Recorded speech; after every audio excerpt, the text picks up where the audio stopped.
Hi girls, today I decided to record a video about the fears which I had during my pregnancy.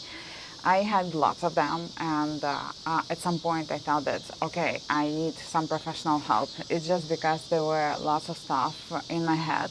I had threat of miscarriage for 4 months. I couldn't get up from bed. I was not allowed by my doctor to get up from bed. It was pretty tough, and I thought at some point that I was getting crazy.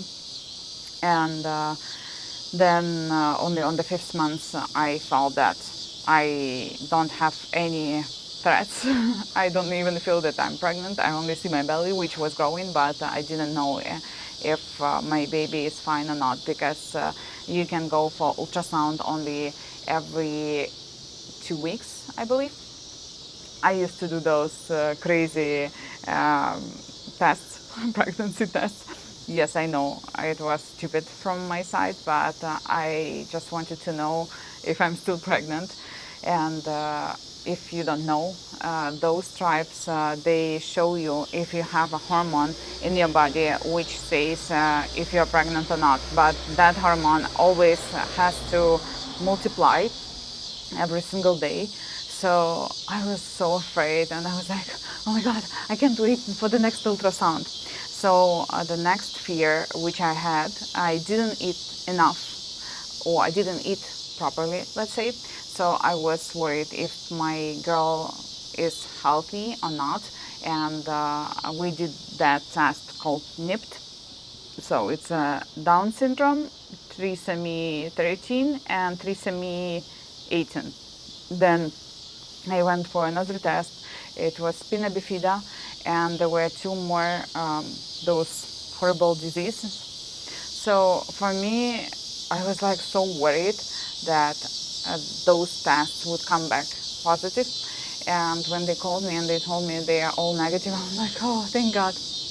And then, I was trying to take vitamins, but at some point I had horrible heartburns, and I couldn't do anything. And I was eating only sunflower seeds, nuts, milk, anything made out of milk. And I felt that I'm not eating enough proteins, and I'm not consuming food which contains enough iron. And I was a little bit paranoid, and I said to my husband, okay, so let's go to independent lab and let's do the test and let's see if I have enough iron in my blood. So we paid $99, but for me it was, I just wanted to have peace of mind. And then I also did another test. It was vitamin D. I also wanted to know that my baby girl is getting enough vitamin D. But, I used to buy lots of different brands of vitamin D, and my skin had different reaction. It was some kind of rash. So I was not taking vitamin D, but in my prenatal vitamins, I had vitamin D. So I was thinking that, okay, maybe my girl will be getting enough vitamin D from those prenatal vitamins. Thank God, I had the number was 40. I remember that quite well, but the range is something like from 30 until 100. So I was almost on the lower one, but I was still on the safe side. Then during the months 8 and 9, I just was having panic attacks because I was not sure if she is moving, if she is in correct position. Maybe I'm doing something wrong that it can harm her. So I was always sitting like this. I was afraid even to do like this or like this.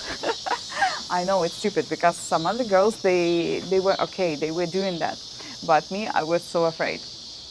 But don't, girls, don't. And when I was in labor, I had another panic attack. I was afraid that I would hurt my baby girl, and I started to cry. And my friend told me, who was with me in labor room. She's like, "Why are you crying?" I'm like, "I'm afraid that I'm gonna hurt her." And like I was laying down already, and I was connected to a million monitors, and maybe just because I didn't read enough about it, and I was so scared. And she's like, "Are you serious? Are you crazy?" She's like, "Look at all the monitors. They are monitoring everything, her blood pressure, everything, literally." And I was like, "Oh my God, but if she stops breathing," she was inside me.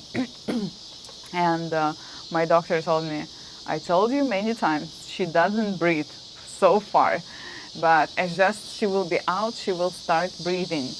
And I was like, "Yeah, yeah, right."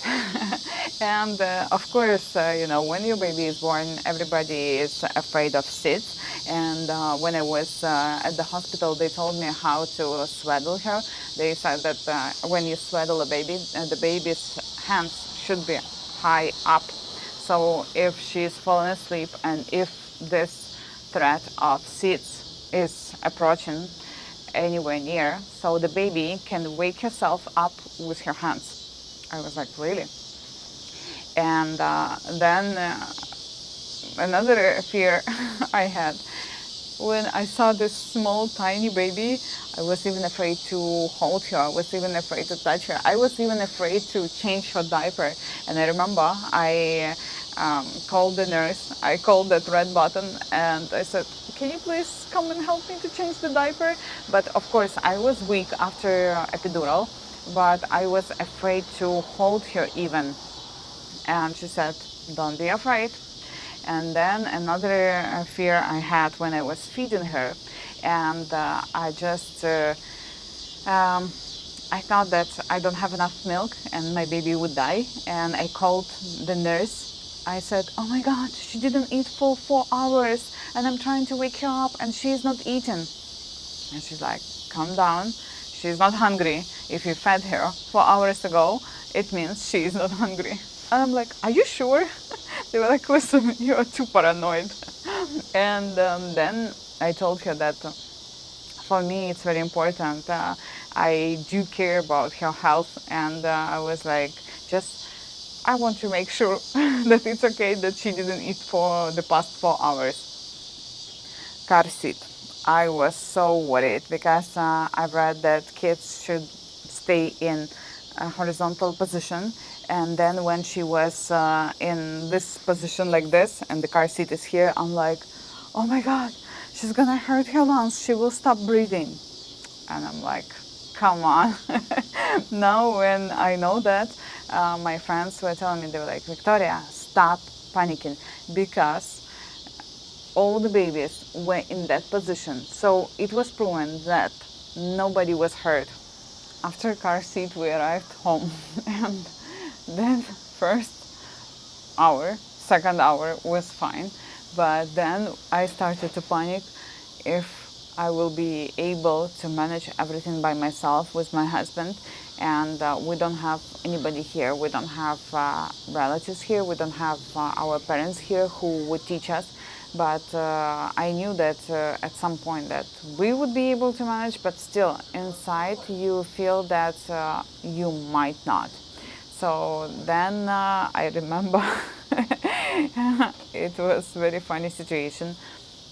My baby slept 3 hours, and after 3 hours I started to wake her up, and I was following the instructions which I was given in the hospital. So I was trying to wake her up, and I couldn't wake her up for 1 hour. Then for 2 hours, then I started to panic. And it was like already 4 or 5 hours she didn't eat, and then I was like, okay, so maybe she is having some issues with her health. I was trying to touch her, but I saw that she was moving. So I was like, okay, she's alive. And then, we started to call lots of friends and doctors, and we have pediatrician who you cannot reach straight away. So we started to call our friends, and we left the message to our pediatrician, and they never got back to us. And we just left the message that the baby didn't eat for the past 6 hours, and we are worried a lot. But girls, first 3 days when you don't have milk, you have this transparent liquid. So believe me, that liquid contains enough nutrition for your baby. And I didn't know that. And I was like, oh my God, what to do, what to do? So after 6 hours, she woke up and she wanted to eat. And we were like, whew, we were so revealed. And then she was eating every 3 hours. And, with this stuff, you feel like, okay, you're losing your mind. Now I have another fear. So when I'm not watching her exactly like this, and when I'm just turning my head somewhere, and if I'm, let's say, 2 or 3 meters away from her, I'm getting paranoid if she's okay, if she's alive. I know that this is pretty strange and pretty weird, but of course, I never had babies, never had kids, and yes, that's why I'm so paranoid. Another thing I forgot to mention, jaundice. I was so worried that she had jaundice. So if you don't know, it's a disease, or actually for newborn babies, it's absolutely normal. So the liver is breaking bilirubin, and then you just have to monitor it. So within a few days, it has to stabilize, and if it doesn't stabilize, then you have to go for more tests. We did blood test for her and everything came normal, so it was like, whoa, thank God. But when I brought the baby home, it was the second or the third day. Yeah, it was the second. And she was yellow. And I'm like, oh my God, I have a yellow baby. And after 2 days, she became okay. Only her face was still yellowish, but not like yellow, like in the hospital. And it's just we got back home. But still, I was so paranoid and I was reading a lot. Literally, I read lots of articles. I read lots of stories. I watched YouTube. I'm crazy, mom. And today I developed another fear. Now my baby is eating a lot, and I'm just like, is she gonna be overweight? I keep on asking this question my husband. I'm like, is she gonna be okay? How do you think? Is she gonna be fat? And he was like, calm down. And just before I recorded this video, I've read an article that it is normal because soon she will be almost 1 month. In 5 days, she will be 1 month, and it's normal for such age to eat more and to gain weight. Because I just remember that onesie which we put on her in the hospital, which was like 3 weeks ago. It was pretty huge for her. And yesterday I put the same onesie, and now that one fits completely well. And I'm like, whoa, I know all this stuff are funny. They sound funny right now, but my advice to you, read a lot and then you will not be paranoid as me. But I noticed that there are some women who even don't read anything and they don't get paranoid. They don't make up stories in their head. And maybe it's even better, but me, I like to be in control. I read everything and I just want to know everything, what is happening to my baby and what to expect next. So that's it. This is the short video for today. Guys, girls, if you like this video, don't forget to give me some likes, and if you have some questions, you can write them down in the comment section below, and don't forget to press the bell, and don't forget to subscribe. See you soon. Bye bye.